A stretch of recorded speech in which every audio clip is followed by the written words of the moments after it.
Oliveira, eu sou historiadora, sou psicóloga e estou construindo o Emancipa aqui em São José do Rio Preto, junto com as minhas camaradas, os meus camaradas que estão aqui hoje, ou pelo menos uma parte deles estão aqui hoje, Bianca, Priscila, Fran, as Frans que estão aqui, Thalita, Décio, Luciano, Paulo e um monte de outros companheiros que estão aqui, que eu não vou falar o nome de todo mundo, porque eu sei que eu vou perder alguém, assim.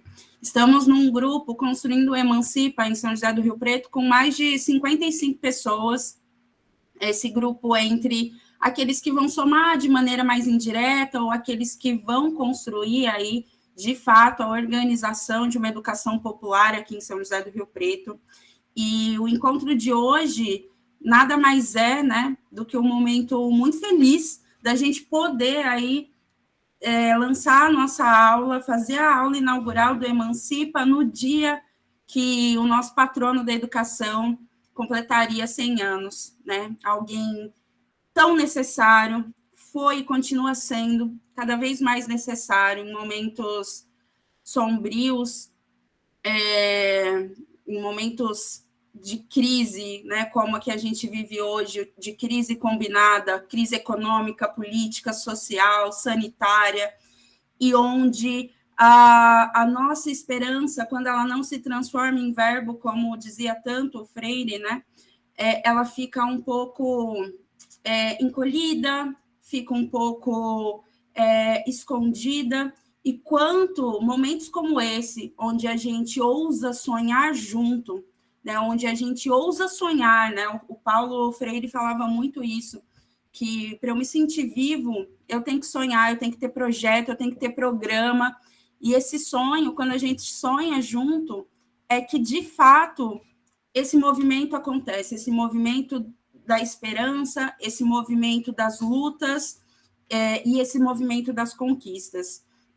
Então, eu queria saudar todos, todas, todos que estão aqui hoje, nesse domingo ensolarado, saudar os nossos convidados, as nossas convidadas que estão aqui hoje para falar com a gente sobre como é esperançar em tempos de barbárie como essa que a gente está vivendo, quais são as lutas que já constroem, apresentar o Emancipa para todos nós, que é um movimento social, um movimento popular que já está aí disseminado por todo o Brasil e até mesmo fora do Brasil. Acho que o Ricardo, a Nayara vão falar um pouco sobre isso, e que a gente tem o prazer de iniciar essa construção aqui em parceria com todos vocês e muitas outras pessoas que não puderam estar aqui hoje. Para isso, eu queria que a Bianca colocasse, eu acho esse vídeo fantástico, porque ele dá o link necessário para a nossa conversa do dia de hoje, que é pensar o nosso presente a partir da reflexão e da busca, da pesquisa, né, da imersão do nosso passado, para que a gente possa, junto, prospectar futuros emancipatórios para a periferia, para a classe trabalhadora como um todo. E aí depois a gente já passa a palavra para os nossos participantes. Manda lá, Bianca. Por exemplo, o que aconteceu em 64 com um cara que, porque estava preocupadíssimo em desenvolver um plano, um programa de alfabetização de adultos para o país, e foi preso por causa disso. Quer dizer, eu realmente me lembro de que quando eu fui para o exílio e comecei a discutir na América Latina, discutir na Europa, nos Estados Unidos, as razões do meu exílio, as razões por que eu fui preso, fui expulso da universidade, e os caras não podiam entender, não podiam compreender. Evidentemente, eu fui preso, eu fui exilado por causa da ditadura, quer dizer, a ditadura considerou, a ditadura militar de 64, considerou, e não só considerou, mas disse por escrito, publicou, que eu era um perigoso subversivo internacional, um inimigo do povo brasileiro e um inimigo de Deus. Quer dizer, ainda arranjaram essa carga para mim de ser inimigo de Deus. E, puxa, a ditadura, eu acho que a ditadura estragou esse país da gente durante muito tempo e continua estragando hoje. Quer dizer, evidentemente que a ditadura militar não inaugurou no Brasil o autoritarismo. Quer dizer, o autoritarismo está entranhado na natureza mesma da nossa sociedade. O Brasil foi inventado autoritariamente. mas os militares deram uma indiscutível contribuição ao autoritarismo. Quer dizer, eles ajudaram muito a crescer o autoritarismo, a violência, a mentira. Foi uma coisa trágica isso. Eu acho que esse período de ditadura no Brasil, Deus queira, agora diria eu, que jamais se reinvente. Quer dizer, que o meu gosto é que nós todos, brasileiras e brasileiros, meninos, meninas, velhos, maduros, que nós todos tomemos um tal gosto pela liberdade, um tal gosto pela presença no mundo, pela pergunta, pela criatividade, pela ação, pela denúncia, pelo anúncio, que jamais seja possível, no Brasil, a gente voltar àquela experiência do pesado silêncio sobre nós. Muito bem.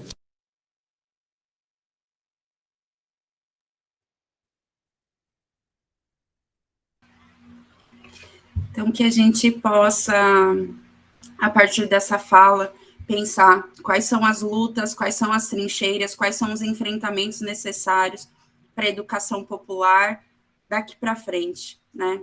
As lutas que já estamos travando antes do governo Bolsonaro, durante o governo Bolsonaro, mas daqui para frente, né? Agora que a gente tá se vacinando minimamente, agora que a população começa a voltar às ruas, de que maneira que a gente pode travar os enfrentamentos necessários dentro da educação popular. Thalita, passo a fala para você. Oi, gente, boa tarde para todos, todas, todos. Queria agradecer também, né, a presença de todo mundo e, sobretudo, a presença dos convidados, né, a Nayara, o Ricardo, a Ju, seu bem-vindo por estar aqui hoje. E, para começar a fala, né, eu vou fazer a sequência convidando a Nayara, na seguida o Ricardo, seu bem-vindo e a Ju. A gente tem aí uns 10 minutinhos de fala para cada um, para depois a gente conseguir abrir para questões e perguntas, né, de 10 a 15 minutinhos. E, mais uma vez, obrigada. Nayara, pode começar com a fala. Oi, eu, enfim, primeiro saudar muito o espaço e, enfim, muito feliz de estar numa atividade dessas, né, inaugurando um novo Emancipa no centenário do Paulo Freire. Enfim, se vocês não estiverem escutando muito bem, pode mandar no chat que eu vejo aqui. Mas, enfim, vou aqui dividir minha fala com o Ricardo numa apresentação do Emancipa, dizendo um pouco o que é o Emancipa, mas, assim, brevemente, que depois o Ricardo vai falar melhor, eu vou fazer uma apresentação mais geral e falar um pouco da nossa concepção de educação popular também, né? Então, o Emancipa é um movimento social de educação popular, existe já há 14 anos, ano que vem a gente vai fazer 15 anos. Começamos como uma rede de cursinhos pré-universitários em Itapevi, que é zona oeste de São Paulo, né, da região metropolitana. A gente começou num debate muito que era por que a juventude que está nas periferias não está nas universidades públicas, não está nas universidades, né? Então, nascemos a partir dessa demanda, dessa necessidade e da necessidade de organizar a juventude mesmo para ocupar esse espaço de produção de conhecimento. Mas, a partir daí, dessas experiências com cursinhos pré-universitários, a gente foi crescendo, avançando na nossa mesma concepção de educação popular. Hoje, a gente está em quase todos os estados do Brasil, a gente está também fora do Brasil, então temos núcleo em Cabo Verde, temos um núcleo também em Angola. Semana passada, se eu não me engano, ou retrasada, a gente fez, inclusive, uma formação da Rede Emancipa para nesses dois países, né, para começar, de fato, as nossas atividades lá. E também fomos expandindo nossa atuação em educação popular. Então, hoje a gente tem alfabetização de jovens e adultos, tem Emancipa Esporte, já teve Emancipinha também, educação popular infantil, tem a Universidade Emancipa, que eu acho, enfim, que foi o que a gente mais atuou, né, na pandemia. Então, mobilizando os conhecimentos que estão dentro da universidade, fazendo uma síntese com o conhecimento popular que a gente produz nos nossos territórios e produzindo mais conhecimento e organizando mais gente. enfim, a gente tem, enfim, faz movimento de cultura também. A gente foi expandindo a nossa concepção e nossa atuação em educação popular, que eu queria me deter mais nisso, né, no que é educação popular para a gente. Para a gente, educação popular é uma ferramenta de compreensão do mundo, né, compreensão crítica do mundo, entender o mundo que a gente vive, e pensar o Brasil hoje, né? Um mundo estruturado no racismo, estruturado no pensar o que foi a escravidão, mas estruturado também no machismo. Isso que o Paulo Freire falou, né? Estruturado também no autoritarismo. Então, entender esse mundo que a gente vive e o nosso lugar no mundo, né? Então, aonde a gente entender o lugar de onde a gente vem, aonde a gente mora, por que a gente está onde está também, e a partir dessa compreensão crítica do mundo, dessa leitura do mundo, como a gente diz também, que o Paulo Freire diz, a gente diz muito no Emancipa, pensar como a gente pode fazer para transformá-lo. E aí que entra a educação popular também, né?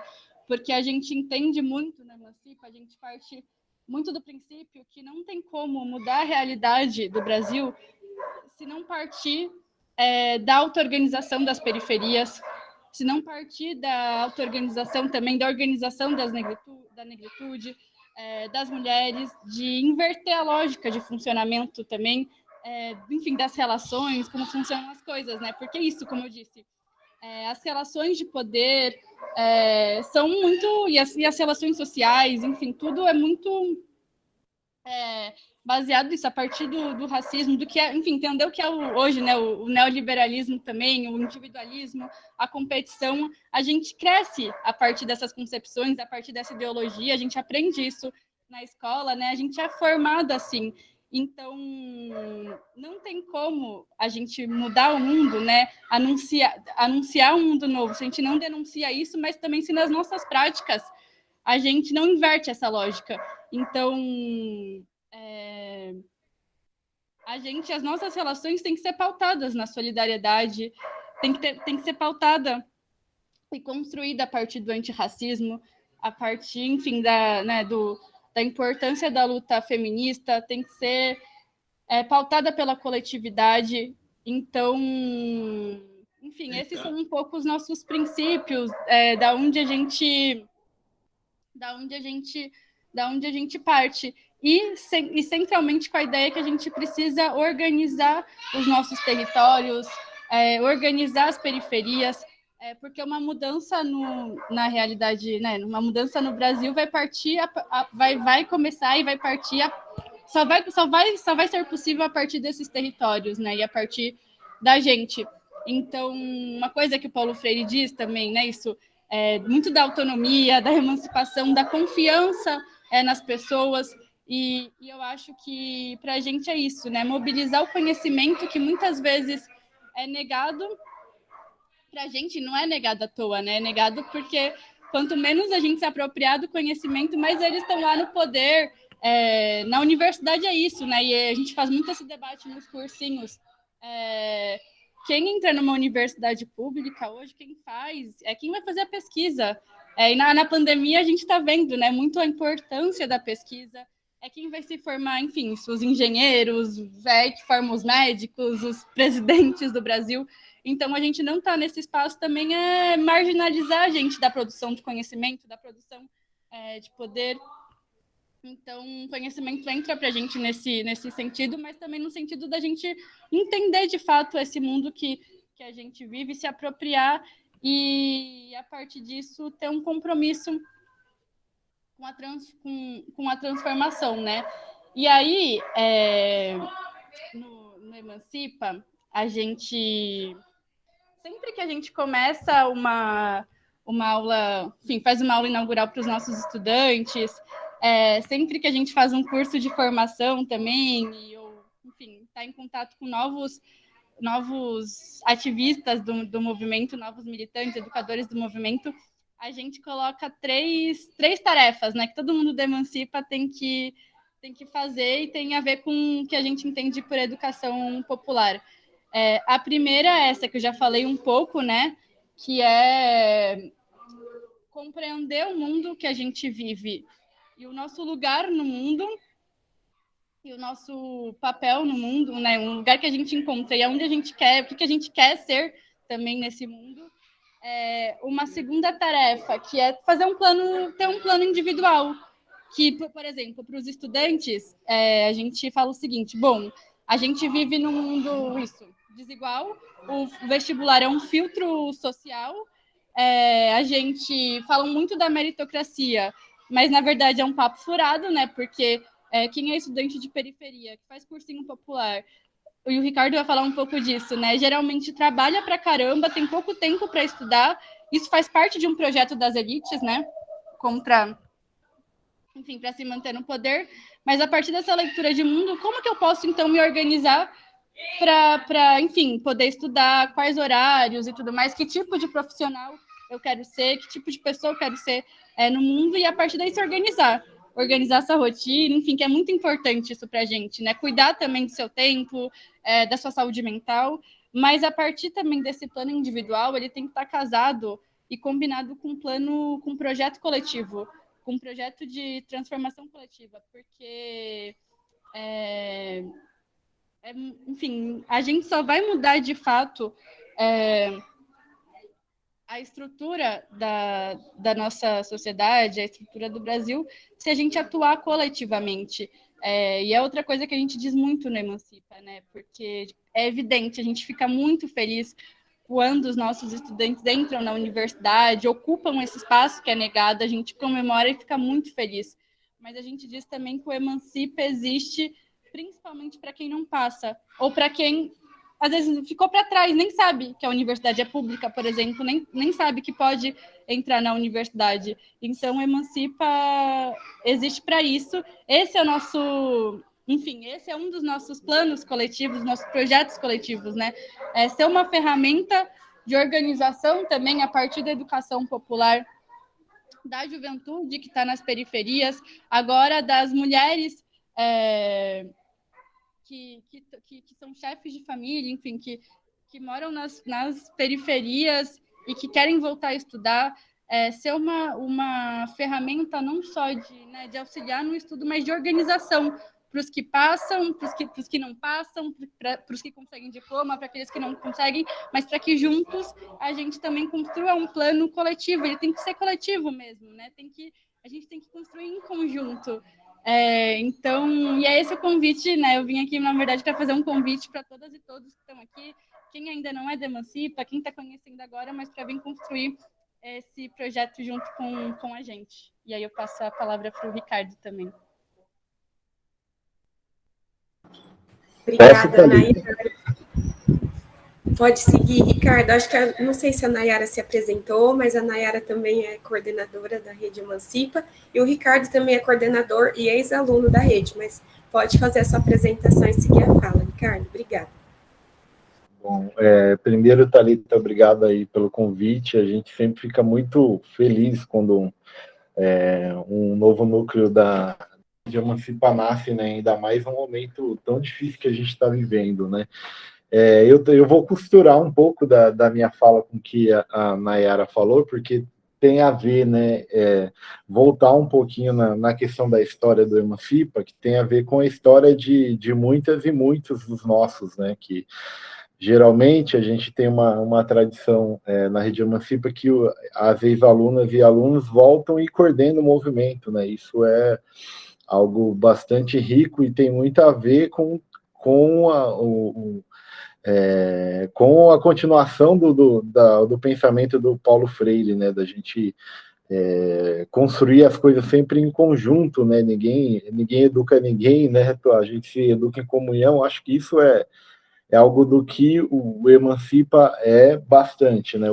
A Rede Emancipa, ela surgiu do cursinho aqui de São Paulo, da Poli, né? Que eu não sei se muita gente aí conhece, mas aqui tem um cursinho até que famoso agora, né? Que é o cursinho da Poli.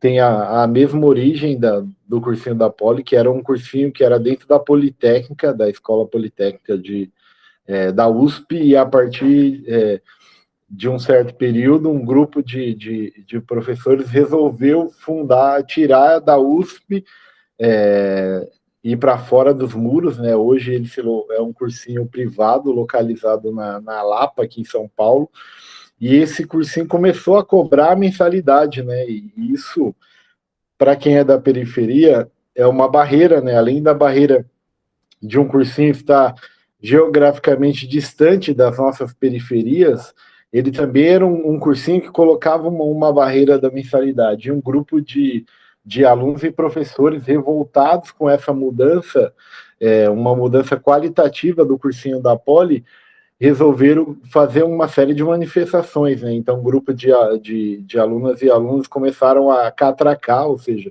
pular as catracas do cursinho da Poli, a fazer ato, até um certo momento que houve um rompimento, não dava mais para ficar no mesmo lugar.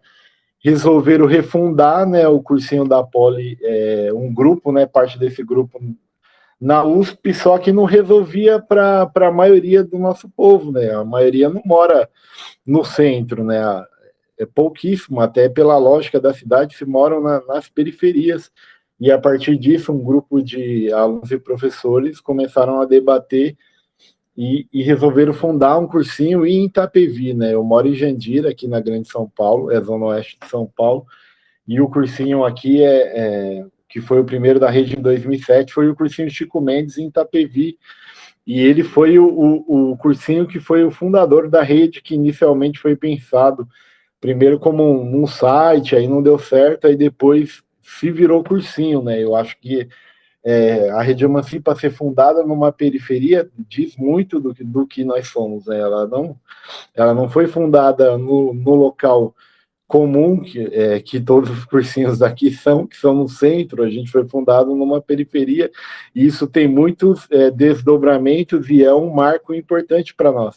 A partir do cursinho de Itapevi, foi criando uma série de necessidades, aí o Emancipa passou a existir também na Zona Leste, e daí se expandiu, né, foi para o Grajaú, né? A Nayara, por exemplo, ela é de um núcleo, ela não chegou a falar, mas do núcleo nosso do Grajaú, aqui em São Paulo, que é um núcleo onde a gente já dirigiu ocupações, a gente estava envolvido com ocupações lá. A partir do cursinho, da necessidade do cursinho, se iniciou a necessidade de organizar ocupações. Agora a gente está voltando a atuar em ocupações a partir da Casa Emancipa, que é uma sede nacional do Emancipa, que fica no Grajaú. Então, o Emancipa foi se espalhando dentro do território de São Paulo. Então, a gente foi para Campinas, aí foi para o interior AD de São Carlos, né, Ribeirão, agora estamos chegando em Rio Preto. Isso é muito importante para nós. E nisso também se viu a necessidade de expandir para além do estado de São Paulo, né? Então, a Rede Emancipa partiu para se expandir no Pará, né, no Rio de Janeiro, no Rio Grande do Sul, no Distrito Federal, no Rio Grande do Norte. E pré-pandemia, nós já estávamos em cerca de 12 estados, né, com mais de 60 núcleos, né?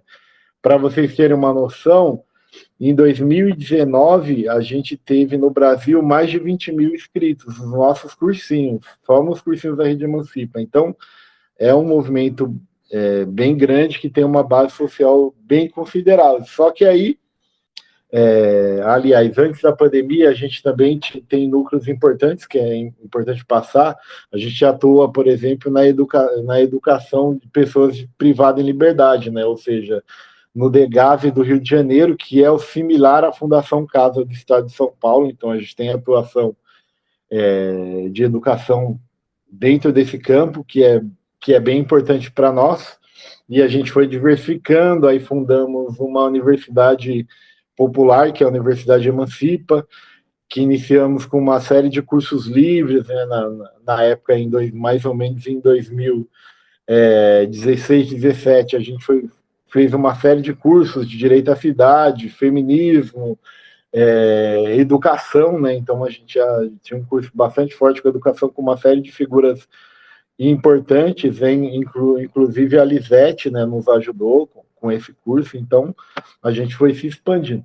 E daí veio uma pandemia, né? Uma pandemia que é algo que nos colocou grandes desafios, porque a Rede Emancipa é um movimento territorial, né? Então a gente precisa atuar nos territórios. Mas como a gente já tinha expandido bastante, a gente começou a formular algumas saídas para esse momento de pandemia. E uma delas foi fazer cursos online, foi curso gigantesco, está sendo curso gigantesco. Então a gente começou com um curso chamado Pandemia e Periferias, né, que contou com uma série de figuras super importantes, né, nossas e para além dos nossos, né, coordenados muito pela Dani Musk, que muita gente deve ter visto ela pelos cursos, e a gente teve figuras importantes como o Silvio Almeida, que também deu uma aula para nós dentro desse Pandemia e Periferias, e uma série de pessoas importantes. A partir disso, também fizemos um curso de saúde coletiva dentro da Universidade de Emancipa, chamado InformaSUS, que era justamente trazer essa importância do SUS e toda a sua amplitude, né, e tudo que o SUS atua. Foi um momento importante para a gente defender, né, o SUS, né, que nesse momento de pandemia se mostrou fundamental para nós, em parceria com a UFSCar. E agora a gente está com um curso também muito grande, que é o do Paulo Freire, né, Esperançar em Tempo de Barbárie, que já tem mais de 20 mil inscritos. Então, cada curso desse, o Pandemia e Periferias, passou de 18 mil, o Saúde Coletiva passou de 10 mil, e do Paulo Freire passou de 20 mil. Então, o nosso curso, com certeza, é o maior curso do mundo, da história do Paulo Freire. Então, a gente juntou toda essa bagagem que a gente tinha dentro de um curso coordenado pela Joana Salem, que também é do Emancipa e é uma formuladora nossa bem importante. E assim a gente foi se reinventando nesse momento de pandemia, o que nos permitiu expandir bastante, né? Então a gente saiu de 12 estados e Distrito Federal para atuar em todos os estados do Brasil, todos sem exceções, e o Distrito Federal. E tivemos a felicidade de entrar em Cabo Verde e Angola. Então o Emancipa agora ele é internacional, né? Então a gente está nesse momento agora nisso, e agora a gente está no momento de planejar o nosso retorno ao território, porque o Emancipa, como eu disse para vocês, é um movimento territorial, e os cursos vão nos ajudar a trazer muita gente para trocar, né, com nós, e seguir, né, o pensamento do Paulo Freire, mas principalmente o que diz sobre a ação, né? Então o método do Paulo Freire sempre esteve presente na nossa atuação, e agora vai ser fundamental. E a gente tem uma leitura que o nosso trabalho territorial vai se explodir, vai ser uma explosão de Emancipa por todo lugar. Então a gente vai precisar de cada uma e cada um que queira construir o núcleo nosso, para que a gente consiga dar estrutura para essa expansão, né? Que vai ser algo, a gente acha que vai ser algo bastante forte. E também eu não poderia deixar de falar, para quem está chegando agora e é educador e educadora, que dentro do Emancipa, vou agora falando dos cursinhos e do trabalho territorial, né? Agora a gente vai entrar com o EJA também. Há recortes muito evidentes, né? Eu geralmente fico com as inscrições, então eu cuido da parte de dados, então eu tenho isso bastante na cabeça.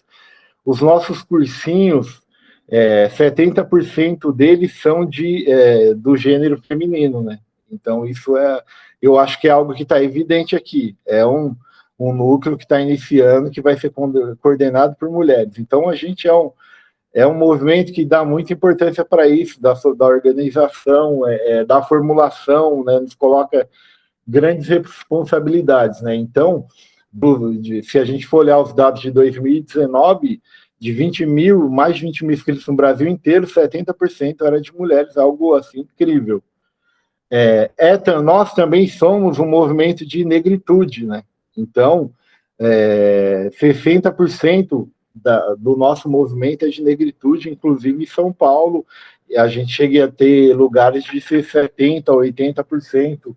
O Emancipa tem núcleo quilombola, então nós também falamos que somos um movimento de negritude, e isso é importante para quem tá chegando, né, de lidar na pandemia, aonde que o calo dói mais, né? Então isso nos coloca grandes responsabilidades, né? Também somos um movimento de uma parcela bastante subalterna da sociedade, ou seja, que tem uma renda bastante baixa. Se você olhar os dados de renda, a maioria, a massa das famílias dos nossos inscritos são pessoas que, por núcleo familiar, por pessoa de cada família, a maioria das rendas não passam de R$ 250, né? Isso não passavam fora da pandemia. E a gente sabe que na pandemia essa coisa se agravou bastante por causa do desemprego, da falta de circulação. Então a renda diminuiu, as pessoas estão passando fome. Então a gente vai lidar bastante com essa questão. Então quem está chegando agora vai precisar pensar muito bem disso. Eu sei que aí a gente tem a possibilidade de fazer um núcleo de Emancipa dentro de ocupação, então a galera já sabe do que a gente está falando. A gente tem uma grande responsabilidade dentro. Agora a gente tem que organizar todos os âmbitos, né? Seja o âmbito da solidariedade, né, ativa, que a gente chama, que é ajudar as pessoas com os mantimentos para que possam sobreviver a esse momento bizarro de crise, mas também pensar na organização de mulheres, que eu acho que aqui já é evidente, é um núcleo de mulheres bastante forte. Pensar também na questão do transporte, se as pessoas vão vir de quais lugares e como a gente pode atuar politicamente, né? Eu não sei, eu acho que a Luana Alves estava convidada, mas eu não sei se ela está aqui, mas eu posso falar. A Luana Alves foi eleita vereadora em São Paulo a partir da luta do Emancipa. Eu acho que isso é uma coisa importante da gente dizer, que a gente precisa disputar todos os espaços, né? Se envolver nas questões da cidade. Agora a gente passa por um momento bizarro de pessoas que nunca moraram em favelas, começaram a morar, perdendo as suas casas, perdendo seus empregos, passando fome. Então a gente precisa pensar o Emancipa de forma global. E por aqui eu me encerro, senão a gente fala aqui pela tarde inteira, de agradecer pelo convite, e a gente está aí para poder voltar para os territórios, que a gente é um movimento territorial, e o Emancipa está, como diz o pessoal mais novo aí, foguete não tem ré, né? Então nós estamos nessa. Abraço. Muito boa a fala de vocês. Fiquei arrepiada aqui por diversas vezes, Ricardo. Muito necessário esse panorama que você trouxe do desenvolvimento da Emancipa, assim, que deixa a gente com muito mais gás. E falando, então, em voltar para o território, falando de território, eu queria convidar o seu Bem-vindo, que é coordenador aqui da ocupação da favela Marte 3D, e queria que ele falasse um pouquinho da sua experiência. Seu Bem-vindo, a fala é contigo, fica à vontade. Boa tarde para todas, todos e todas. Na verdade, a minha experiência com luta de classe vem lá de 92. Na verdade, vem desde a minha infância. E aí esse nome Emancipa até me identifica com a minha personalidade por conta de que eu me emancipei com 6 anos de idade, indo morar para a rua. Então, tive a oportunidade de ir para a academia, graças a Deus, coisas que nem todos vão conseguir ir. Mas todo o trabalho que eu faço não vem do saber acadêmico, vem da sabedoria de vivência, que nem é tanto assim por conta das adversidades da vida. A gente vai sobrevivendo com o pouco que a gente colhe aí no dia a dia da sobrevivência. E já há algum tempo eu decidi que voltaria da oportunidade que eu tive para a periferia, mas não para conduzir a classe, e sim para servir a classe. E sempre fez parte de vários movimentos aí de luta de classe. Infelizmente, nenhum me contemplou por conta de egos. Então, decidi fazendo meu trabalho, começando individualmente, mas contando com a solidariedade da sociedade, no geral, tanto de ONGs, entidades filantrópicas e alguns sócios beneméritos particulares. O que fez com que eu, em 5 anos, conseguisse levar essa ocupação, a posição que nós estamos hoje, onde viramos um ponto de referência, onde todos os holofortes estão virados para nós. Mas nesses 5 anos de luta, fizemos várias ações sociais, apesar de que o primeiro momento era luta direta para que permanecêssemos no território. O segundo período veio a partir da questão jurídica e trabalhos sociais. E essa terceira parte eu consegui entender que a gente só conseguiu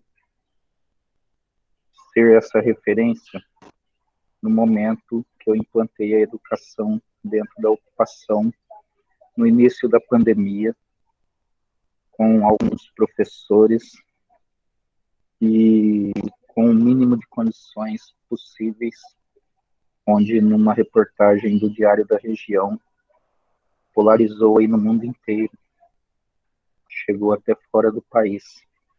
Aí eu entendi que a educação era a única forma real de se fazer revolução e alcançar o real objetivo, que é fazer a classe periférica, que é a base da sociedade, virar dona do mundo. E começamos esse trabalho aí nos meados de março do ano passado, no início da pandemia. Hoje existem vários trabalhos sociais aqui dentro da ocupação, onde o que eu mais prezo é a educação. Então, a gente busca aí fora parceiros nessa luta, para que seja inserido em uma mandala cheia com 8 pétalas, e bem preciosas, que são as nossas necessidades. Então, quero agradecer aí o convite para estar participando dessa reunião, que é tão importante aí pelo trabalho bonito que todos fazem. Tenho grandes problemas com siglas, mas também, né, não faço disso um problema, porque também aprendi a viver com as diferenças e também entendo que só o coletivo é que vai construir o país no geral. E aí temos feito esse trabalho de educação aqui dentro, onde a Jéssica foi convidada para tomar posse da coordenação de uma das áreas aqui dentro, para que os nossos jovens consigam ter inserido na sociedade com propriedade e com condição de revolucionar e produzir para nossa ocupação as nossas reais necessidades. Aí, hoje, que eu entendo que a educação é que produz todos os outros nossos benefícios sociais, então eu me dedico a isso 24 horas do meu dia. Continuo na diversidade, porque fazer luta de classe hoje no nosso país é sobreviver de medida protetiva, igual eu vivo aqui dentro hoje, apesar de que isso chegou numa situação onde eu estou blindado perante a justiça, porque ela diz que todos somos iguais perante as leis, indiferente de situações ou de estilo de vida. Então, todo o nosso trabalho aqui hoje é empenhado na educação, até porque esse projeto vindouro aí, faraônico, em falácias utópicas, talvez seja impossível, mas a ideia é que a educação construa, dentro desses próximos 5 anos, ou 3 ou 4, onde há uma promessa de moradia digna. Eu espero que todas essas 248 famílias que hoje vivem aqui dentro seja construída socialmente. E a única forma direta para isso é educação. Educação. Porque, infelizmente, a gente que nasce da raça negra, a gente tem que todos os dias provar que viemos, o que fazemos e onde nós queremos ir. Então, eu classifico o meu dia como se cada segundo fosse um valor. Todo dia, quando eu acordo, eu consigo fazer desses segundos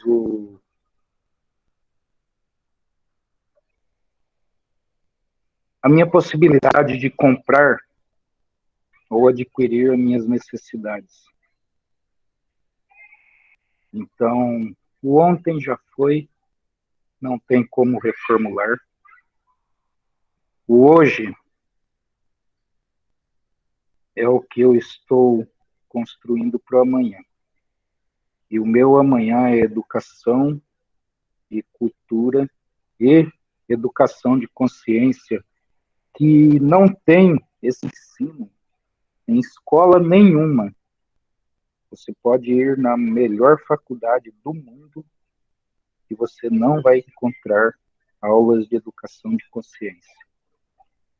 Então, mesmo que a gente fosse totalmente ignorante, iletrados, mas se a gente tivesse educação de consciência, a gente ia conseguir fazer com que a periferia entendesse que eles são a base da sociedade.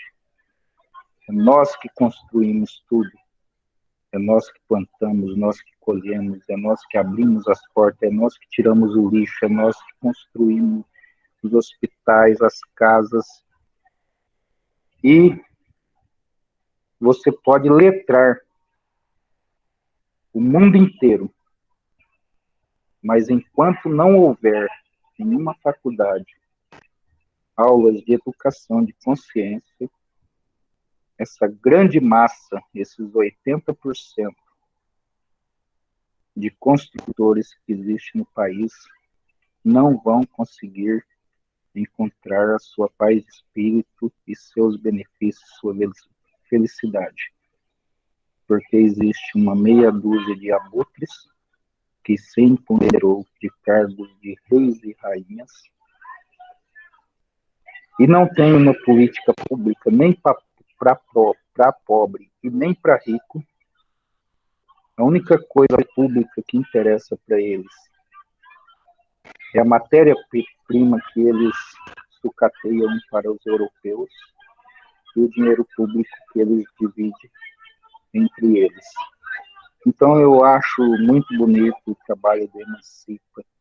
Se ele chegar aqui na favela Marte 3D, vai trazer uma grande revolução, mas precisamos também de aulas de educação de consciência, porque tendo consciência, você consegue plantar, colher, industrializar e usufruir da sua própria produção. Isso é revolução, que foi o que eu e mais 700 moradores consegui fazer dentro de São José do Rio Preto. Tirar a nossa fatia do bolo e tomaram de nós lá no passado, né? há 521 anos atrás, mas somos apenas 700 moradores num país de mais de 200 bilhões de habitantes.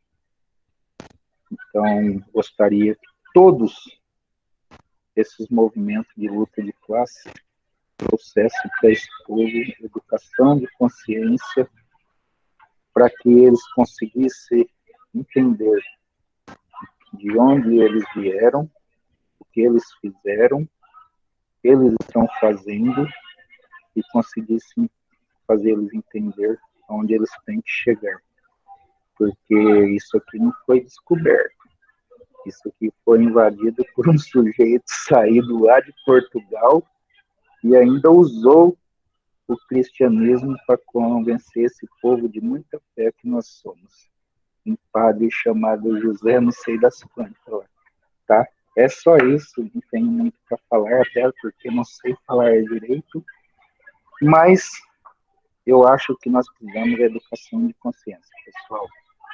A gente tendo consciência, a gente domina tudo que a gente precisar dominar.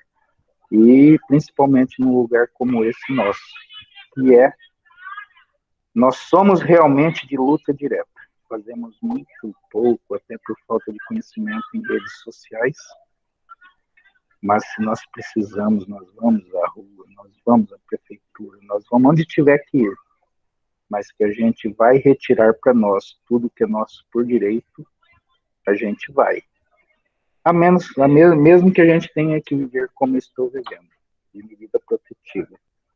Conhecendo um pouco do legislativo, executivo e judiciário, a gente tem algum domínio sobre esse pessoal aí que se acha o dono de um todo. Nunca plantaram, nunca colheram, mas sim ponderaram de tudo. A gente tem, inclusive, aqui dentro aula de Senar, que é o agro, que é top, teco e tudo, mas a gente falou para eles que tudo aqui é nós coordenamos as aulas deles. Obrigado pela oportunidade e desculpa aí a minha transparência sobre um todo, tá?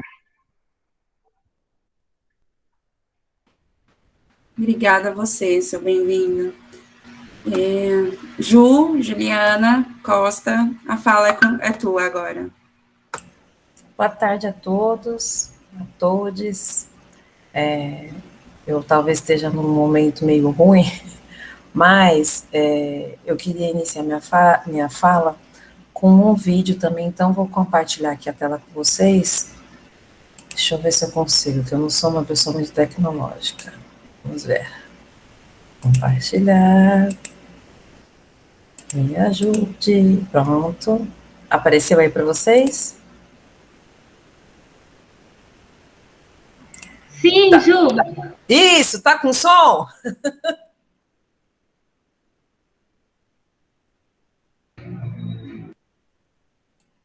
Apareceu o som? Não. Vamos ver. Ô, Ju, se você quiser, eu tenho aqui na internet, no computador aberto, eu posso apresentar. Isso, faz esse favor pra tia aqui. Deixa eu fechar, soltar, parar então de compartilhar.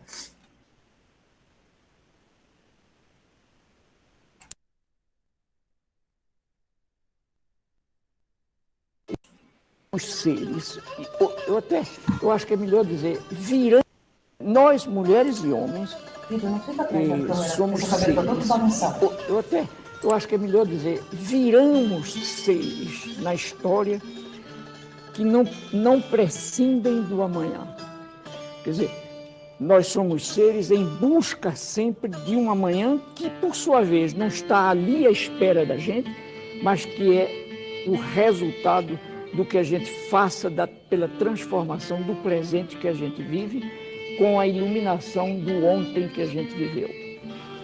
Ora, se nós somos seres incapazes de abandonar a perspectiva de um amanhã que tem que ser feito por nós, como tirar da nossa experiência histórica o sonho?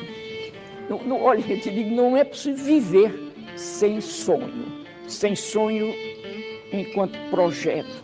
enquanto programa. Aqui tem vídeo do Paulo Freire, tem criança passando atrás, tem tudo. Ó,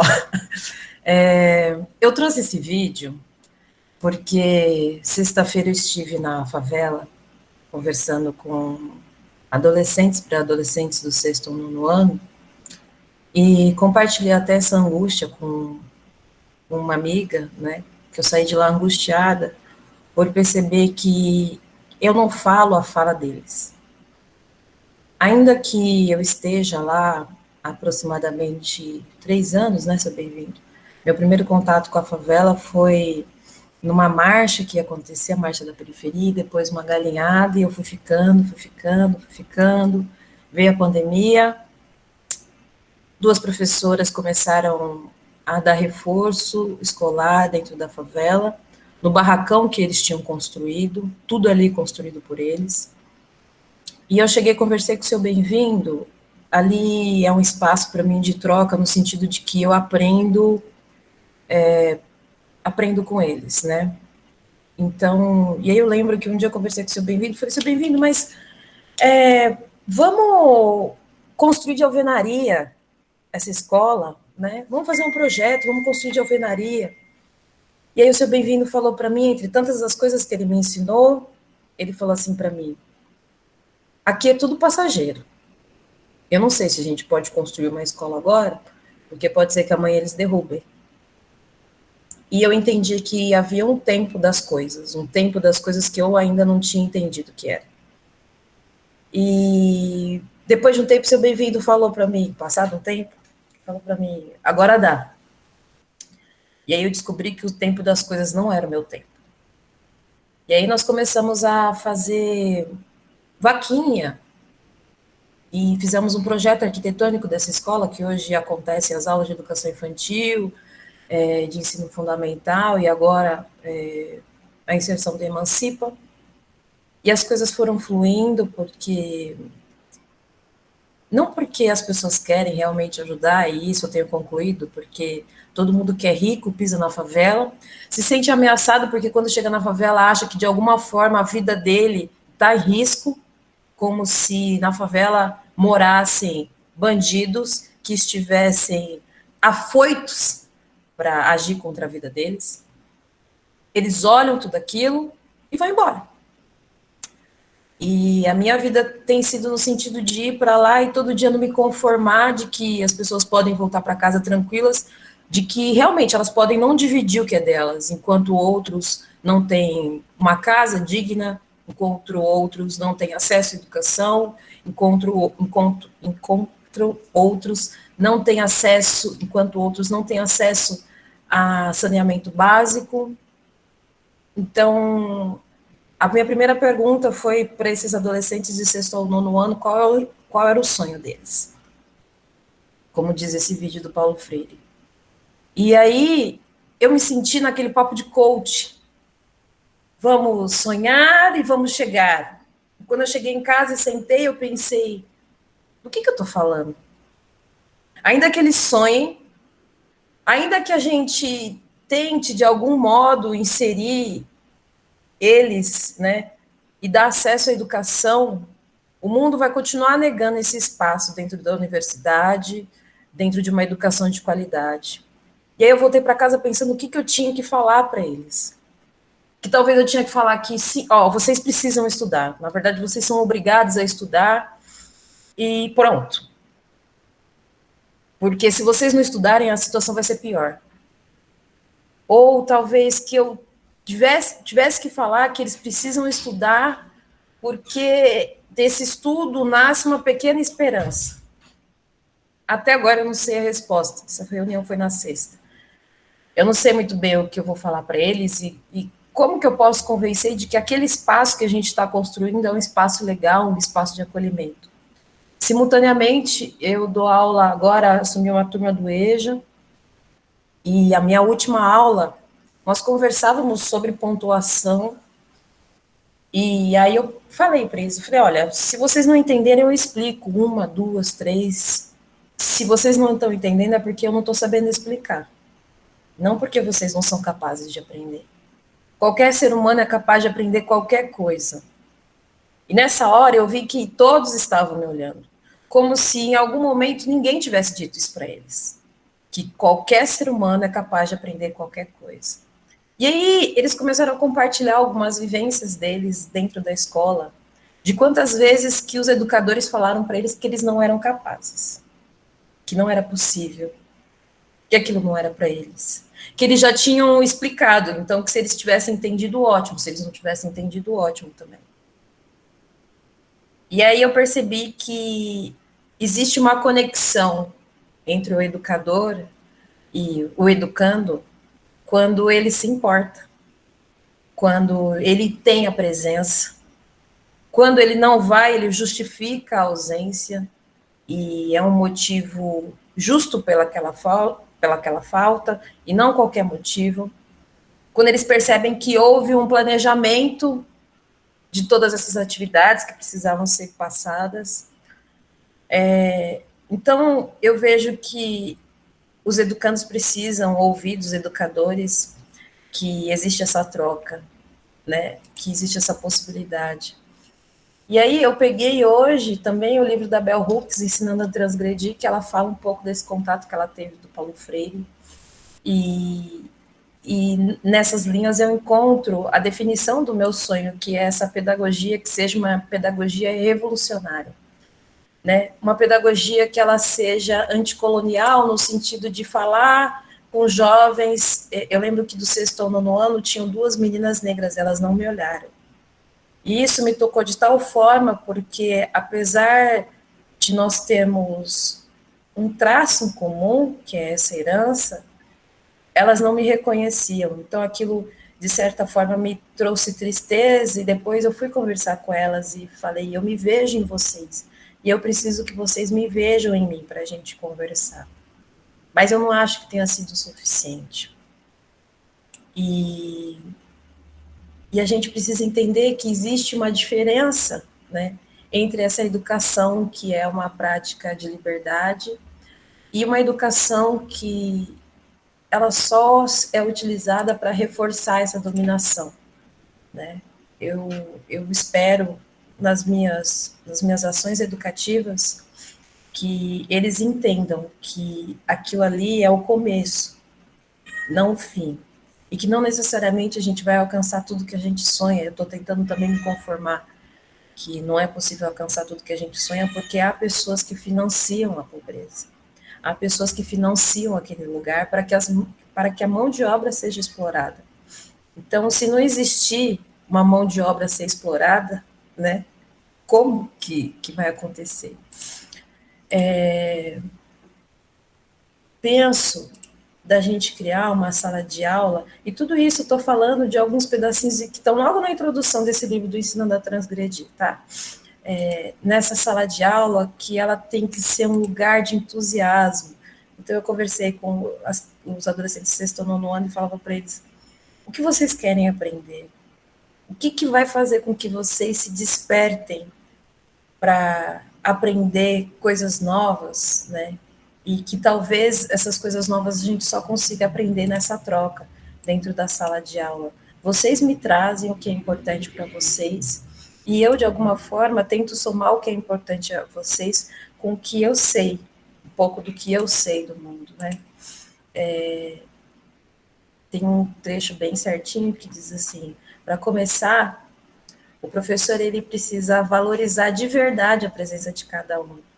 Ele precisa reconhecer permanentemente que todos influenciam a dinâmica da sala de aula. E quando eu penso isso, eu queria que vocês entendessem também, principalmente os professores que vão por Emancipa para a Favela, que em alguns momentos será necessário que esses professores se desloquem até a casa dos estudantes para perguntar por que eles não vão, né? Eu sei de uma entrevista que nós fizemos com uma educadora que queria participar, e aí ela perguntava sobre a condição física da favela, sobre como eram as ruas, e aí eu em troca com uma outra educadora, eu falei para ela, não explica porque ela não entendeu ainda, ela não entendeu o trabalho que nós fazemos lá, né? Ela pedia, através de um retorno, a segurança. Então, ela não estava entendendo. Esse tipo de educador a gente não precisa. A gente precisa do educador que tenha consciência de que ele vai ter que conhecer os alunos, de que ele vai ter que conhecer onde cada aluno mora. Do sexto ao nono ano, eles brincaram, né? Eu falei, eu vou buscar vocês na casa de vocês. Você não sabe onde a gente mora? E aí eu falei, eu tenho uma lista. E se eu não souber, eu aprendo aonde vocês moram, para chamar vocês para aula. Então, isso é o que o seu Bem-vindo tem me ensinado sobre o trabalho de base. Eu sei que todos nós temos rotinas que são cansativas, mas estar na favela é isso, é estar de corpo inteiro, presente, não só didaticamente, não só com conteúdo, mas de corpo e de movimento social, no sentido de que eu preciso conhecer essas pessoas para entender o mundo delas e para entender o que realmente daquilo que eu falo faz algum sentido, né? Reformular o meu pensamento, né? Ressaltar o prazer de ensinar, e esse prazer de ensinar como um ato de resistência que é contra o tédio, o desinteresse e a apatia, né? Então, pensar numa educação em que a gente seja capaz de romper com essa escola em que todos estão sentados em fileira, não se olhando, não sendo capaz de ver o todo, não sendo capaz de ver o todo que compõe aquela sala, não sendo capaz de ver essas trocas que acontecem trocas entre carteiras, não só entre aluno e professor, né? Acontecem trocas entre aluno e aluno, entre aluno e todas aquelas pessoas que foram capazes de construir a escola. A escola foi construída com a mão dos moradores da favela, com a mão de obra dos moradores da favela. Nós que estamos de fora apenas conseguimos o material, mas todo o tijolo que foi colocado lá, todo o piso que foi assentado com a mão de obra de moradores da favela. E a última frase que eu queria destacar dessa introdução é que, para lecionar em comunidades diversas, nós precisamos mudar não só nossos paradigmas, mas também o modo como nós pensamos, como nós escrevemos, como nós falamos. A voz engajada não pode ser fixa e absoluta, deve estar sempre mudando, sempre em diálogo com o mundo que existe fora dela. É isso, obrigada pelo espaço, Jéssica, eu espero que seja um começo de uma caminhada, ainda que a gente tenha sonhos altos de poder ensinar para muitos, que a gente consiga pelo menos sair de lá com um feliz por ter aprendido. Obrigada, viu?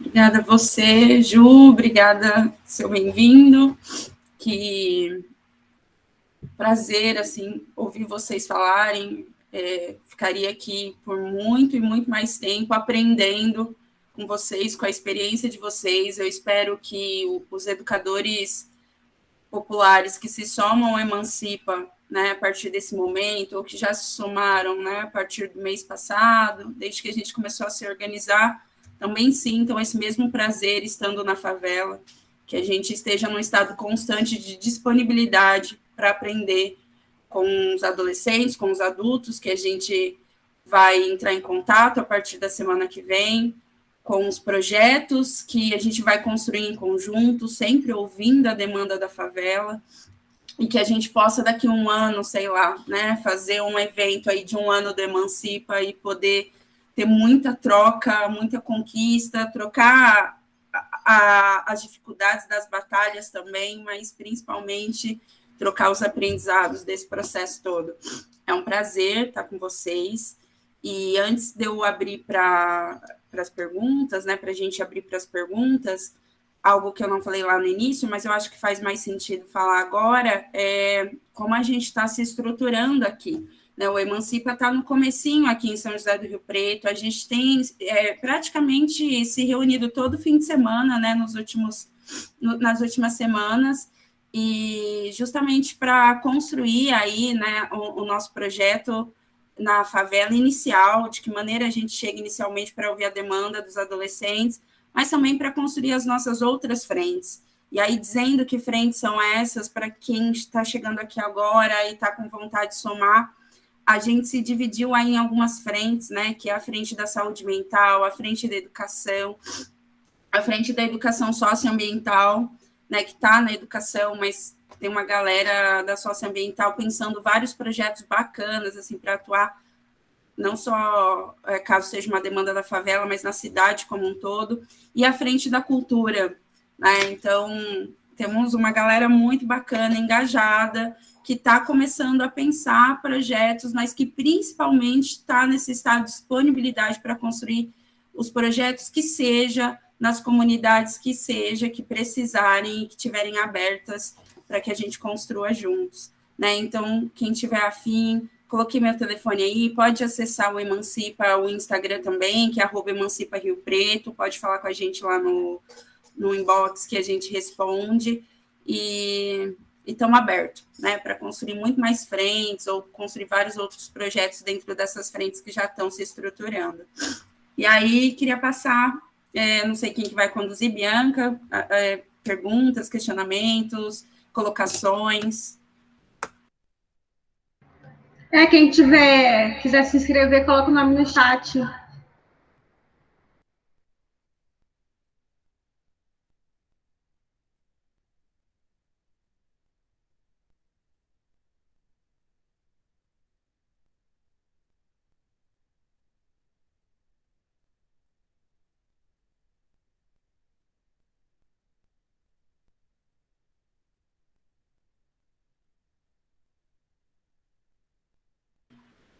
Pode falar, Thali.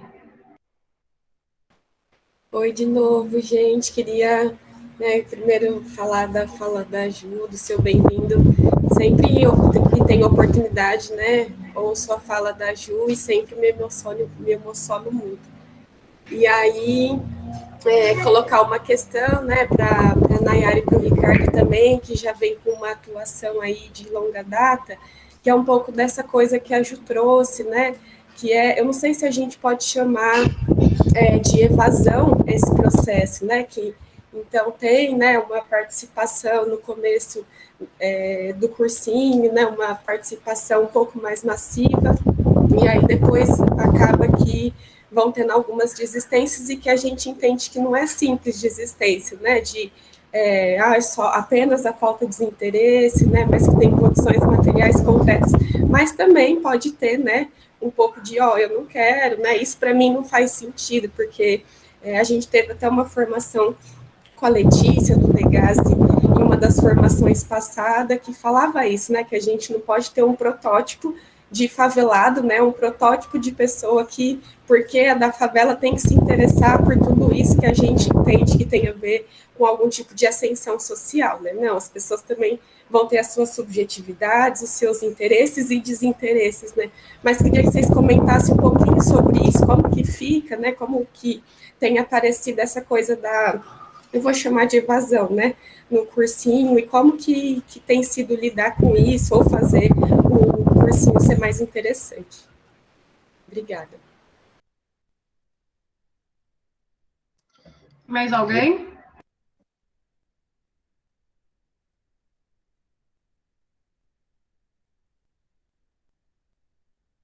Seu bem-vindo, pode falar. Nem respondendo a fala da Thalita, mas dentro da periferia existe sim o interesse, mas existe também, por falta de educação, a desinformação. E aí a gente que vive num local como esse, periférico, as adversidades são muito grandes. Então, às vezes, por exemplo, o EJA, tem uma aula acontecendo aqui que é às 18 horas. Só que da hora que esse aluno acorda até o momento da aula dele, ele passa por vários acontecimentos que às vezes ele nem desinteressa de ir à aula. Ele simplesmente está estafado, cheio de problemas que ele não conseguiu resolver pelas condições periféricas que ele vive, que ele acaba faltando. E quando a gente vive num lugar como esse, tem os outros adjetivos, onde eles buscam, não por incapacidade, eles buscam como refúgio. Então, esses solidários que se predispõem ou dispõem a fazer o trabalho tem que ser muito mais resiliente do que esse necessitado. E fazer esse trabalho que a Juliana falou. Ir até ele, conhecer ele, para conseguir reverter essa situação, para que esse início nascente aí de um projeto não chegue no final com uma minoria.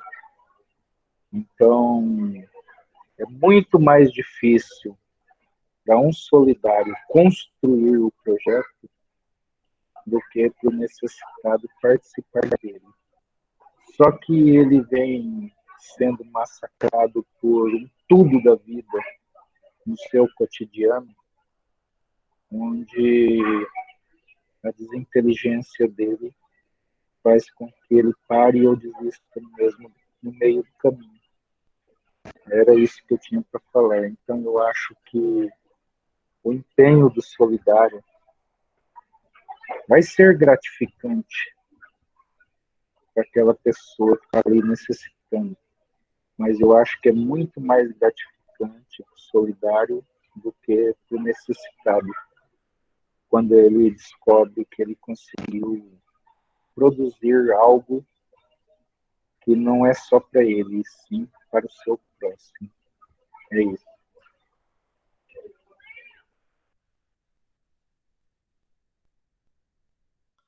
Bom dia, pessoal. Tô na rede, eu fiz uma piadinha aqui. Domingo é um dia, mas é um dia que ajuda a gente a refletir, né? Essa é uma questão que atravessa. Questão sobre evasão sempre nos atravessa. Isso, qualquer trabalho, educação popular, isso sempre vai ser uma questão. É tanto uma questão que o meu TGI da geografia, que é um TCC, né, da geografia da FEFELET, da USP, ela foi sobre evasão, né? Então eu tentei entender qual que eram os motivos da evasão, né? Para mim, assim, do que eu consegui pesquisar, a evasão ela é multifatorial, né? Ela tem a ver com uma série de questões. Por isso que eu coloquei o perfil, né? Que geralmente numa aula inaugural a gente não fala de evasão, mas já que eu fui provocado, a gente fala. Esses dados que eu coloquei é justamente nisso, porque às vezes chega educadores nos nossos cursinhos com uma visão muito ligada à ONG ou a cursinhos particulares e não tem nada a ver com as periferias e com os cursinhos que nós somos. Muito do que a Juliana estava dizendo, né? Então, para entender a evasão, ao meu ver, primeiro tem a ver com a questão do trabalho, né? O trabalho tem uma centralidade assim absurda na vida da periferia, então os trabalhos precários, né? A gente fica feliz por Emancipa ter 70% de mulheres, mas a gente também se pergunta onde que estão os meninos, onde que estão os negros, onde está a negritude. A gente se fez essa pergunta muitas vezes e para nós é meio óbvio, né? Quando a gente aproxima alguém igual o Paulo Galo, estão em cima de uma moto aqui na periferia, entregando coisa aí, entregando iFood, não tem muito... às vezes não tem nem a possibilidade de esperançar, né? Aproveitando o tempo. Então, nos piores trabalhos, ou também estão no tráfico, estão fazendo milhares de coisas que o estudar, às vezes, não é nenhuma possibilidade. Aí, quem chega também está tensionado pelo trabalho, o trabalho precário, é um trabalho que também atinge bem as mulheres, os trabalhos de telemarketing, o trabalho das domésticas, de segurança. Então, o trabalho tem um peso muito central. Uma questão importante também, que está ligado mais ao trabalho reprodutivo, né, que é esse não pago. Aí, no meu TGI, eu fui buscar a formulação, por exemplo, da Silva Federici, que ela vai falar sobre isso, sobre o trabalho reprodutivo, que é esse que faz essa sociedade virar que, historicamente, está nos ombros das mulheres. Então, às vezes, as meninas ali que estão frequentando o cursinho ou vão frequentar o EJA, tem as triplas, as duplas jornadas, e isso acaba tensionando para a evasão, né? Por fator de cansaço, a falta de tempo, o cuidado, né, com as crianças, e isso tudo ajuda a tensionar. No âmbito da negritude, eu também pontuei na minha fala sobre isso, cada região tem uma realidade, né? Os 2 cursinhos que eu estudei é o de Itapevi, que é o primeiro da rede, e um de Carapicuíba. Aqui tem tensão para todo lado de negritude. Foi bem na época, por exemplo, que aquele cara lá do condomínio aqui em Alphaville, a polícia foi lá no condomínio, ele estava agredindo a companheira dele, e ele disse: aqui não é a favela, você está fazendo o que aqui? Foi aqui na nossa região. Ao mesmo tempo que pouco tempo depois, eles estavam espancando uns moleques aqui em Barueri, que é tudo a mesma região. Então, a negritude está tensionada com isso, com a violência policial, com o tráfico, são os que mais morrem, e eu acho que tudo isso tensiona na evasão. E para quem vai ser educador, precisa nunca perder isso de mente, porque isso realmente faz a gente desanimar, mas não desanimar. Aí reivindico também a fala da Juliana, a gente sempre fala sobre tempo, o tempo da periferia é outro.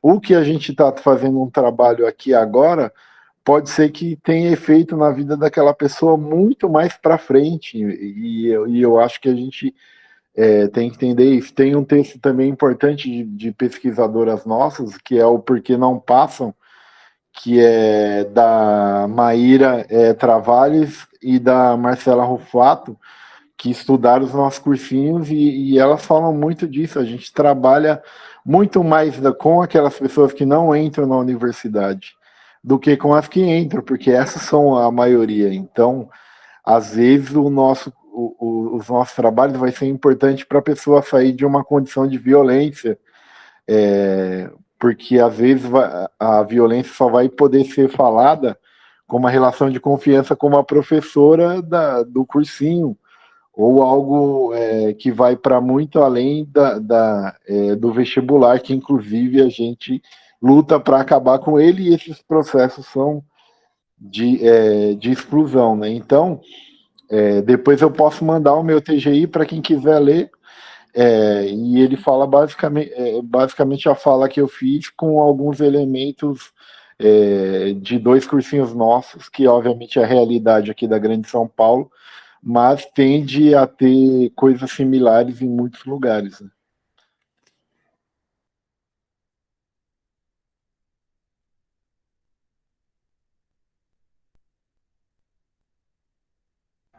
Pessoal, mais alguém?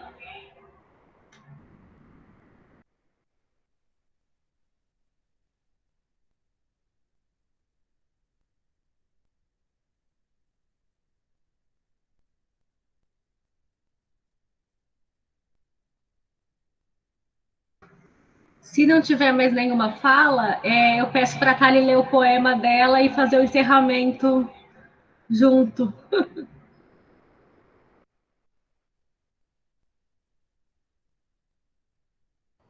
Vai terminar agora, sim? Eu estava achando que iam ter outras coisas. eu poderia falar uma coisa? Lógico, pode ficar à vontade. Uma coisa que veio na minha cabeça agora, né? Eu, a semana passada, contei para algumas que estavam aqui do meu contato com o professor Paulo Freire em 1980, né? Uma experiência muito rica. Era na UERJ, a SBPC. Eu vou relatar isso para depois chegar num ponto. E ele tinha recém-chegado, né? E da Tanzânia, ou Tanzânia, né? E ele ia falar sobre as experiências dele nos países africanos, né? Com a pedagogia do oprimido. Mas eles enganaram o professor Paulo Freire, derrubaram ele no seguinte sentido: eles resolveram fazer uma homenagem. E aí aconteceu aquilo que eu contei para vocês. Nós começamos a aplaudir, eu nunca vi tanto aplauso na minha vida, foram 5 minutos de aplauso sem parar. Quando ele fez sinal para parar, começou a tocar o sino da Catedral da UERJ. E aí que não parou mais mesmo. Aí chegou uma hora que ele foi lá, mandou parar, mandou todo mundo ficar quieto, sentar, para ele poder fazer a coisa dele.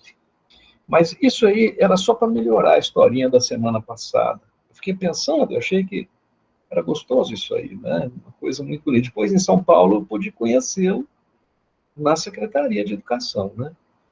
Mas eu vivi uma experiência, eu queria falar aqui para o senhor bem-vindo, um prazer ter escutado o senhor, ter escutado aí mais, né, Juliana, eu achei muito bonito. E eu vivi uma experiência que me agradou muito em São Paulo.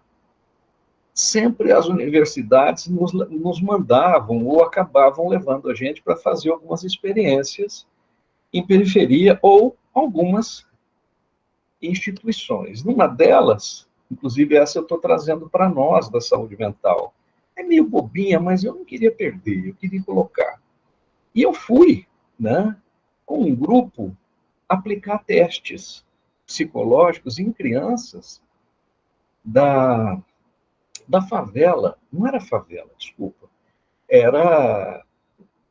Tinha uma comunidade super bacana, de escola de samba, né, da Vai-Vai, né? E nós fizemos a aplicação dos testes, e a conclusão que nós chegamos foi que, assim, as crianças eram todas com dificuldade, todas elas tinham muitas dificuldades, enfrentavam problemas gravíssimos, né? E eu achei interessante esse negócio, né? No dia que a gente foi embora, eu lembro que o samba enredo era o samba do Noel, vocês devem lembrar. Noel, Noel, Noel, essa linda noite é sua, a Vai-Vai está em festa nesse carnaval de rua, Noel. E eu me emociono quando lembro disso, me emociono mesmo, estou arrepiadinho aqui, né? E eu achei muito bonito, porque a molecada chegou com cavaquinho, com bongô, com todos os instrumentos.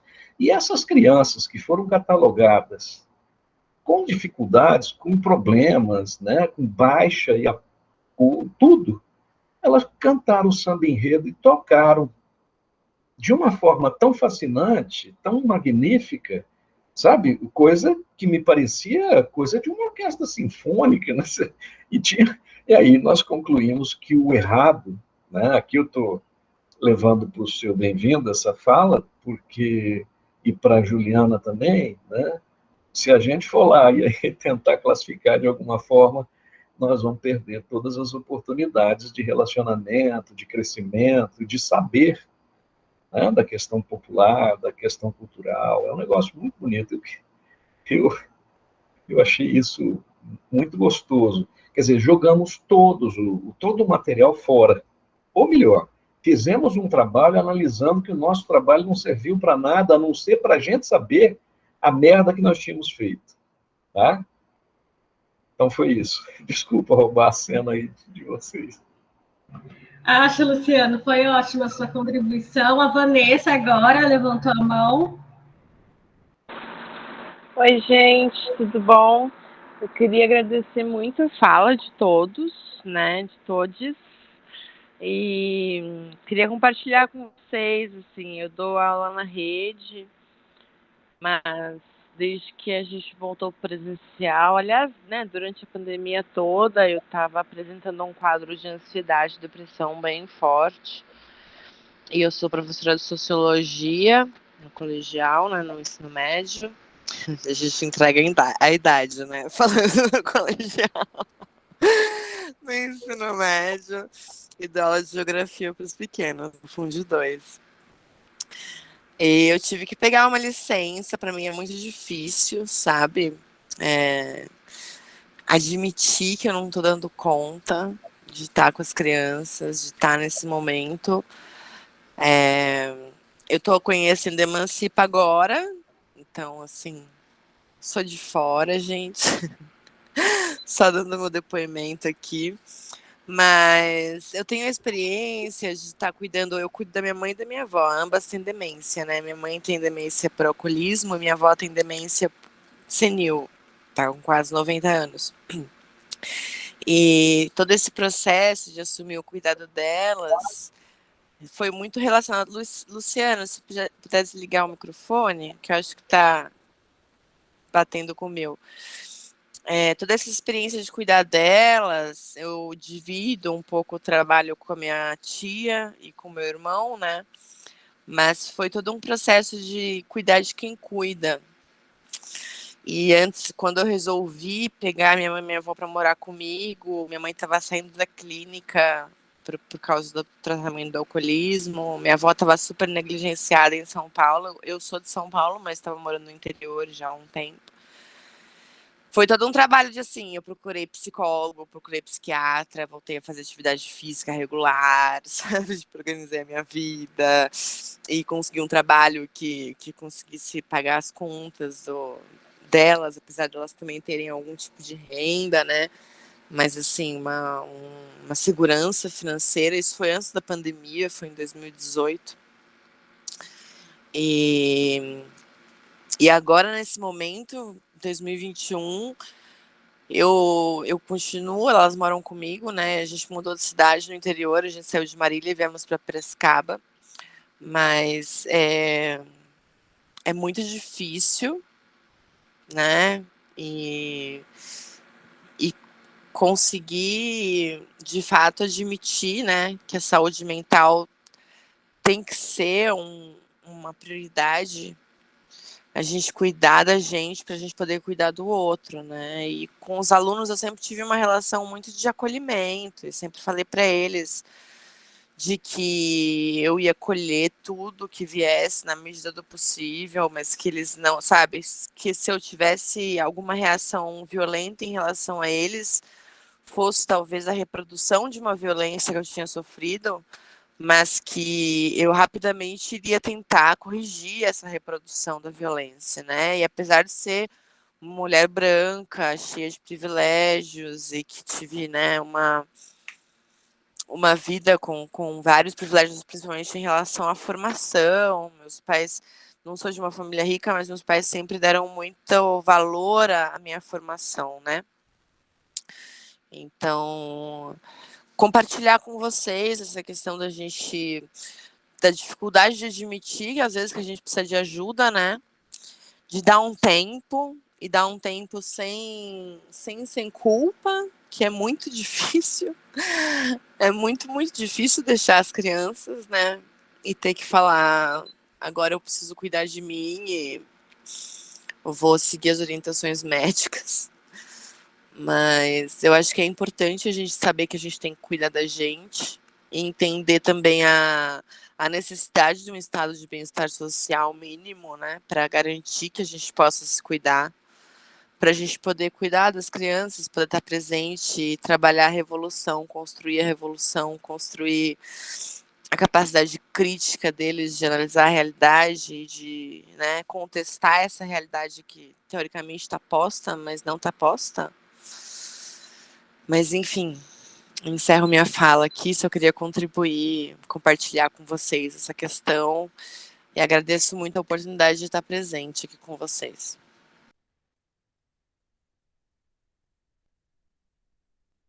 Obrigada, Vanessa. Mais alguém quer contribuir, pessoal?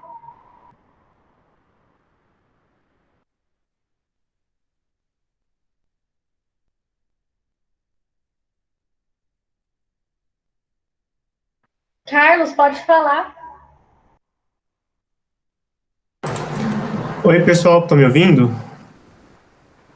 Sim. Eu já conheço alguns rostos daqui, né? Conheci o Emancipo pelo Instagram e eu já estou contribuindo, né?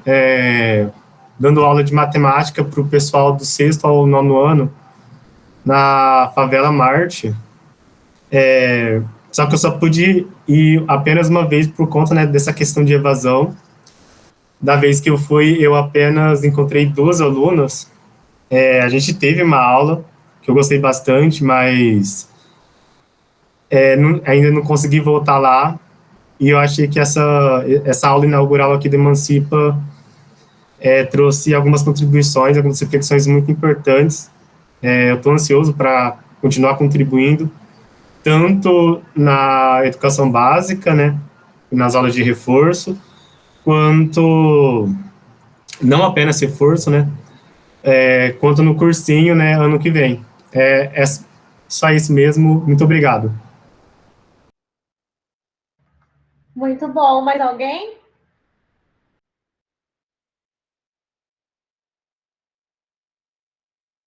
Se quiserem se apresentar, igual o Carlos fez, fiquem à vontade, viu, gente?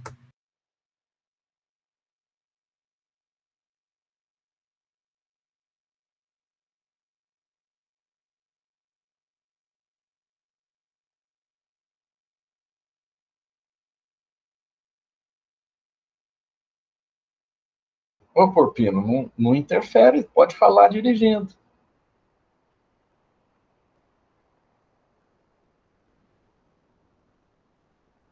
Será que ele vai?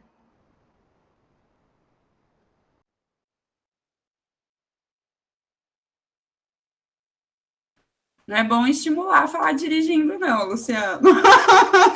Estamos estimulando uma infração aqui.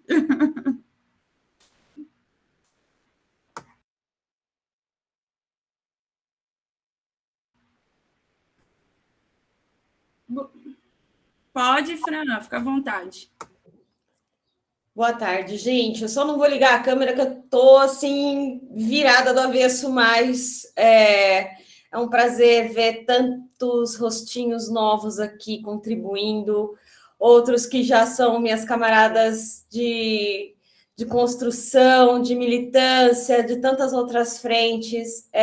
Eu estou muito orgulhosa e muito esperançosa dessa ação que está acontecendo, todo mundo se empenhando para construir a Emancipa. Eu não estou diretamente ligada, mas assim, o que precisarem, vocês sabem que podem contar comigo, no que eu consigo dar apoio daqui, e todos os que estão chegando sejam bem-vindos, que seja uma construção que dê tanto orgulho para vocês quanto dá para mim.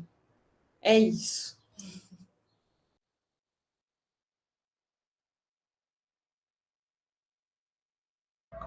Mais alguém?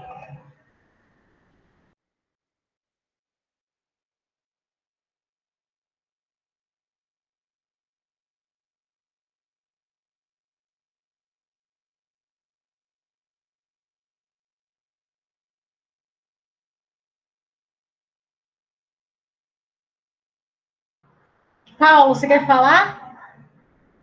Eu estou chamando, tá? Ele não colocou nada no chat, mas eu estou chamando mesmo assim.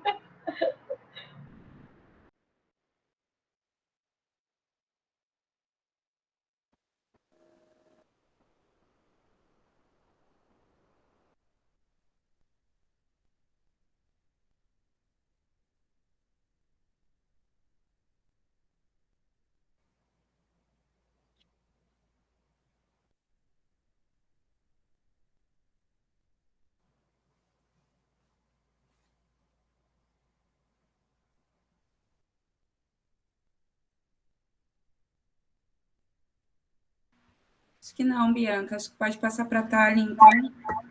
Tá, Thali, você quer... Gente, tô com problema aqui. Ah, tá, pode falar, Paulo. Não, tá bem, é que eu não estava conseguindo acionar direito aqui. É isso, pessoal, um prazer estar com vocês, né, contribuindo, É maravilhoso, né? Mas é isso, tranquilo. Tá só dando um oi mesmo, né? E quero trabalhar, quero participar. Obrigado. Gente, se não vai ter mais nenhuma fala, a gente pode fazer o encerramento, então? Eu queria falar um. Pode falar. O último, prometo. Pode falar. Quando todo o processo da direita e da extrema-direita começou, os ataques feitos ao Paulo Freire e os ataques feitos, enfim, aos cientistas, aos pesquisadores, gente que ensinava, né, quem quisesse aprender a pensar, né, um jeito novo de fazer, eu fiquei profundamente constrangido e envergonhado do meu país, né? E isso me assustava profundamente, porque não era só o Paulo Freire. A Chauí, professora Marilena Chauí, também recebia uma crítica avassaladora e violenta, né? E eu só queria declarar aqui, à guisa desse primeiro encontro, que assim é um prazer incomensurável estar aqui fazendo esse enfrentamento, trazendo novamente o Paulo Freire para o lugar que ele nunca devia ter saído, né? Pelo que eu ouvi, no centenário, o governo brasileiro não prestou nenhuma homenagem ao professor Paulo Freire, ao nível nacional. E o filho do presidente fez uma crítica duríssima ao pessoal que está fazendo a comemoração dos 100 anos. Então, olha, eu estou muito feliz de estar aqui junto com vocês, levando novamente o Paulo Freire para o lugar que ele merece, de onde ele nunca devia ter saído. Tá? Só isso que eu queria falar. É uma honra.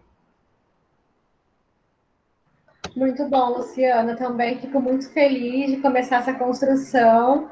E eu acho que assim, o melhor momento para a gente estar inaugurando o Emancipa aqui é justamente hoje, no centenário de Paulo Freire. E se alguém quiser fazer alguma palhinha final, fique à vontade. Senão, eu peço para a Tari ler o poema e fazer o encerramento. E é isso. Fala, bem-vindo. Na verdade, também é uma pequena fala, além do agradecimento aí de ter participado aí dessa reunião online, já está conhecendo um pouco mais do projeto Emancipa.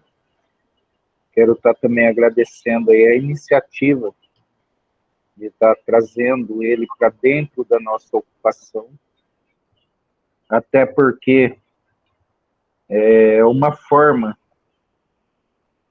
de a gente socializar esses moradores, e estou aí na expectativa, assim como tudo que já acontece aqui, de uma educação libertadora para que cada um desses ser que sobrevive aqui dentro, a partir da educação, seja dono do seu próprio eu, e que eles não precisem ser inseridos na sociedade, e sim, através dessa educação libertadora, ocupe o seu espaço por direito. E então, para nós é gratificante, então, ter mais uma unidade de luta dentro da ocupação, para que a gente consiga fazer uma real revolução e todos dir ser impossível, mas ela acontecerá assim que for necessária. Como houve a nossa, haverá tantas outras. Não foi uma revolução que contemplou todos os benefícios com êxito, mas que já nos garantiu alguns direitos aí para o futuro. porque não adianta a gente possuir só o território. A gente tem que ter sabedoria suficiente para conseguir conduzir esse território para um futuro onde a gente possa apropriar dele o melhor possível. E para que isso aconteça é através da educação. Então, que o Emancipa traga para dentro da ocupação uma educação libertadora, realmente. Porque só da gente revolucionar o nosso próprio eu já é uma grande coisa. Imagina a gente revolucionar tantas outras pessoas aí necessitadas. Então, obrigado pela oportunidade e por tudo. E, Carlos, não foi bem uma evasão. Até nisso o sistema nos prejudica. No princípio das suas vindas, foi justamente um período onde eles também estavam voltando para as atividades do município e do estado, onde coincidiu com os seus períodos. Mas a Juliana já está tomando uma providência sobre isso e, o mais breve possível, tudo voltará numa atividade bem composta aí, tá? Então, obrigado aí pela contribuição de todos. É isso. Dirce, pode falar. Boa tarde. Eu quero agradecer. A Priscila mandou o convite, né? Enviou o convite para participar dessa reunião. E é a primeira vez que eu participo, é a primeira vez que eu estou vendo assim, né? Falar de perto. E eu moro aqui em São José do Rio Preto. E eu vou procurar saber mais, interagir mais, tá? E eu gostei bastante de tudo, né? Todos os assuntos, todas as propostas, bem legal. E eu vou voltar a falar com vocês depois, tá bom? Obrigada pelo convite. Tá? Entrei um pouquinho atrasado, porque eu estava resolvendo os outros assuntos aqui também de equipe, tá? Mas obrigada mesmo. E eu vou depois falar mais, saber mais, tá bom? Que bom, Dirce. Se você não tiver o nosso contato ainda, a Jéssica deixou o contato dela aqui, aí manda mensagem, tá? Que a gente conversa um pouco mais. Ah, mando sim, pode deixar. Eu fiquei com o contato da Priscila, né? Tá bom? Ah, legal, eu então. falo com você. Tá joia? Tudo bem. Obrigada, Tudo bem. viu? Acho, a gente agradece. Boa semana para todos. Boa noite. Tá? Para você também. Thali, quer encerrar? Obrigada. Queria antes chamar a Ju e, na sequência, o Ricardo para fazer uma fala final. A gente já está aqui no pique de domingo, já pensando na janta. Queria agradecer a oportunidade de estar aqui conversando com vocês, a oportunidade de compartilhar com vocês o que é estar na favela, o que é ser favela. Eu lembro que logo quando começou a Sobrevido começou a falar favela, e eu pensava assim, é esse termo mesmo que a gente tem que usar, e é favela porque é o termo que a gente vai usar para falar sobre revolução, sobre todo mundo que tem direito à educação. Eu não quero que a gente tenha que fazer ações de doação. Eu quero que todas aquelas pessoas que estão na favela tenham o direito de escolher, como a minha filha escolhe quando que ela vai comer um doce, né? Então, a gente não pode viver só de doação, né? A gente tem que viver da nossa escolha, do nosso direito de consumir tanto quanto os outros. Eu agradeço imensamente a oportunidade. Eu espero que os que vão começar na favela se sintam tão em casa como eu me sinto, chegando lá, conversando com o seu bem-vindo. Vocês vão perceber que ali nunca falta cerveja e comida. Então, qualquer momento que vocês chegarem lá, vão oferecer para vocês uma boa cerveja e uma boa comida. vocês vão se sentir em casa. É isso, obrigada para todo mundo. Só um lembrete, assim, o termo, eu não entendo a palavra favela como um termo, desculpa. Eu entendo a palavra favela como uma vegetação nordestina, onde relacionaram ela a coisas ruins, porque naquele morro onde tinha essa vegetação, foram construídos barracos como os nossos, e como não tinha nome, quando as pessoas queriam ir lá, falavam, vamos lá no bairro da favela. Como nesses lugares vivemos em adversidade e acontecem muitas coisas ruins, coligaram essa palavra aos acidentes de percurso que acontecem na periferia, é só isso. Então, quando chegou até aqui esse projeto vindouro aí, espetacular, né? Vindo aí por uns anjos da guarda capitalista, mas temos que aprender a usar eles também, né? A gente coloca eles de escudo e vai matando os inimigos. Se precisar, a gente dá 2 passos para trás e mata eles também. Desculpa a expressão forte.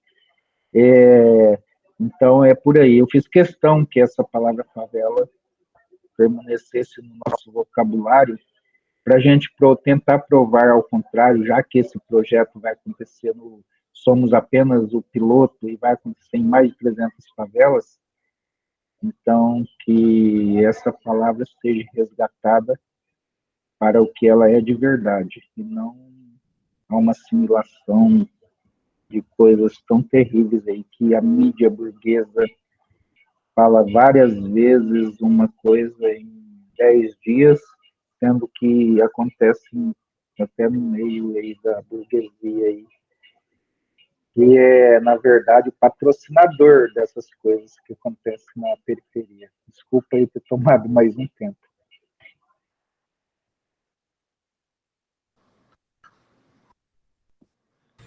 Na verdade, só agradecer o convite, me colocar à disposição, né, para ajudar, né, na formulação. Eu sei que abrir um núcleo, ainda mais no momento aí de pandemia, indo possivelmente para o seu fim, mas ainda em pandemia é bem difícil, e a gente está à disposição, e a gente no Emancipa diz que o centro é a periferia para nós, né? Então é uma rede porque a gente se conecta, né, e divide muitos princípios em comuns, então estamos em muitas favelas e muitas dentro de algumas como o DEGAV, né, que é um ensino de gente privada da liberdade, mas também dentro do Quilombo, e a gente junto vai avançando e achando a melhor forma. Então é isso, colocar à disposição. Obrigado pelo convite, espero ter contribuído aí para a abertura do núcleo.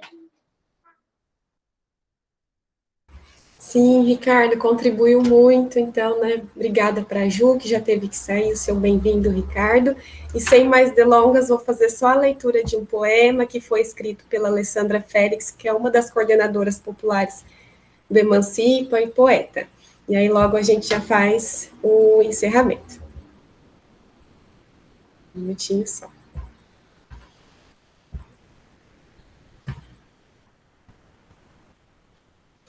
Eu tenho um sonho. Eu sonho com um dia em que os moleques da minha quebrada vão poder escolher o que vão ser. E as mães deles não precisarão ter 2 empregos para sobreviver. Eu sonho com panelas que não cozinham ventos. Eu sonho com casas que não chovem dentro. Eu sonho com salários dignos e não mínimos. Eu sonho com acesso ao lazer e à cultura. Eu sonho com a vida menos dura. Eu sonho com um dia em que a educação vai ser tão libertadora que não vamos mais rabiscar papel e lousa. Vamos desenhar futuros. E os alunos, de tão livres, vão virar passarinhos. E nos seus voos vão mudar o mundo. Eu sonho com professores bem valorizados e apaixonados pelo que fazem. Eu sonho com um dia em que nós vamos nos mover como gente, antes mesmo de nos movermos como educadores. eu sonho com o fim do vestibular, eu sonho com novas possibilidades, eu sonho com educação de qualidade, com a esperança, que age, esperançar. Essa é a minha escolha. Eu sonho com a educação acessível, que chega no oprimido e que desbanca o opressor. Tenho sonhado muito, mas dormido pouco. A realidade me dá angústia e me tira o sono, porque eu sei que se a educação popular não chega, chega o crime, chega o crack, chega a cocaína, presídio cada vez mais lotado, não suporta mais tanta gente no lugar errado. Deveriam estar na escola, mas o sistema os reprovou na vida. Muitos não tiveram direito à recuperação, morreram no meio da operação, mas meu sonho segue vivo. Pelos que lutaram antes de mim e pelos que estão comigo. Pelos muitos, muitos corpos que tombaram, vamos precisar de todo mundo. Educação popular se faz junto. E sonho que se sonha junto, você já sabe, vira realidade. Vamos precisar de rebeldia e coragem. É preciso ter coragem para sonhar, porque sempre vão tentar nos parar. É isso que o sistema faz, nos impede de sonhar. Mas sigamos quebrando as regras. Meu sonho é coletivo, poder para as periferias e emancipação do povo. Nós não vamos e não podemos parar de sonhar, muito menos de lutar. A nossa arma é a educação e a nossa luta é todo dia. Pessoal, com isso a gente encerra. Queria agradecer todo mundo que ficou aqui, 2 horas de reunião, de apresentação, né, atentos. E aí hoje a gente tem, logo mais à tarde também, 7 horas, a atividade Poder para as Periferias, né, do 100 anos do Paulo Freire pela Rede Emancipa. E é isso, né, sigamos adiante. Quem tiver interesse de participar e ainda não estiver junto com a gente, entre em contato. Obrigada para todo mundo.